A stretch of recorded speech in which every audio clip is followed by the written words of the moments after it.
Pernah nggak sih kamu dibanding-bandingkan oleh ibu-ibu gang di rumah kamu antara kamu dengan orang lain? Atau mungkin orang tuamu membandingkan kamu dengan orang lain? Mertuamu mungkin membandingkan kamu dengan menantunya yang lain? Atau kakakmu membandingkan kamu dengan adik temannya yang seusia kamu, yang sudah berprestasi, tapi kamu malah belum jadi apa-apa? Atau mungkin kamu pernah melihat berita ini? Bagaimana pendapat kamu?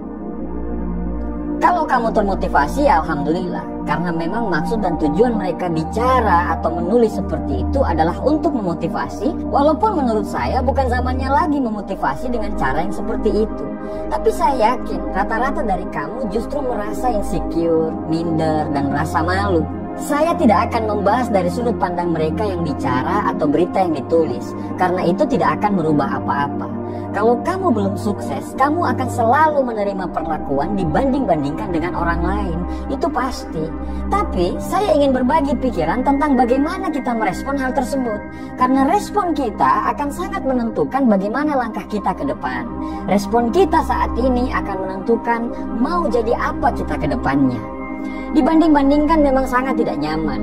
Datang ke rumah dibanding-bandingkan, datang ke sekolah dibanding-bandingkan, datang ke tempat kerja selalu dibanding-bandingkan dengan karyawan yang lain. Ketemu istri atau suami, mereka terus membanding-bandingkan kita dengan suami atau istri yang lain. Sedih, malu, hidup penuh ketakutan, takut salah, takut dihina, takut dikata-katain.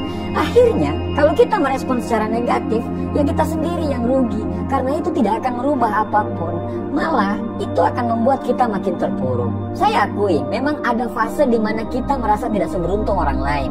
Kita cemburu karena saat kita mendapatkan sesuatu harus dengan kerja keras dan mengorbankan banyak hal. Tapi di sisi lain, kita melihat ada orang dengan sangat mudah mendapatkan apa yang kita dapatkan karena kondisi sudah mendukungnya. Kawan, kamu tidak perlu menjadi minder dengan semua itu. Perlu kamu ketahui bahwa setiap orang berbeda-beda. Tujuan hidup orang berbeda-beda. Cara memaknai kesuksesan tiap orang berbeda-beda.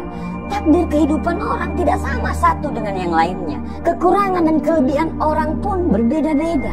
Kita tidak perlu minder mendengar ada anak muda usia 23 tahun sudah menjadi staf khusus kepresidenan. Dan kamu di usia 23 tahun belum jadi apa-apa.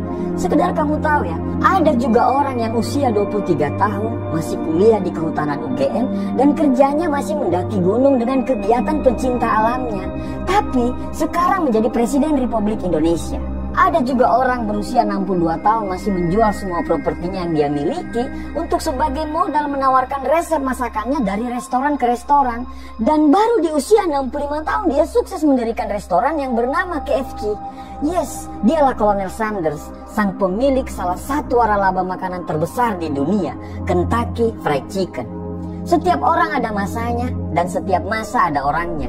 Tidak usah minder dengan kesuksesan orang lain. Semua bunga di muka bumi ini tidak mekar secara bersamaan. Semua ada masanya. Tapi kamu tidak akan menemui masamu kalau kamu masa bodoh. Tidak usah terintimidasi dengan suksesnya orang lain. Kamu hanya perlu tertantang dan katakan kalau dia bisa, insya Allah saya pun jadi bisa.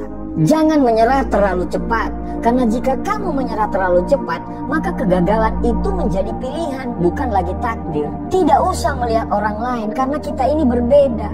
Lihat dan tantanglah dirimu menjadi lebih baik dari kamu yang kemarin. Dilecehkan, dibanding-bandingkan, dibuat tidak nyaman, dibuat takut, dibuat down, pasti akan selalu ada. Itulah warna dari perjuanganmu. Santai saja, siapapun dari kita, Tuhan tidak mendesain kita untuk gagal. Selalu ada maksud dari kenapa kita lahir di muka bumi ini. Jalani hidupmu sesuai dengan timeline waktu yang disiapkan.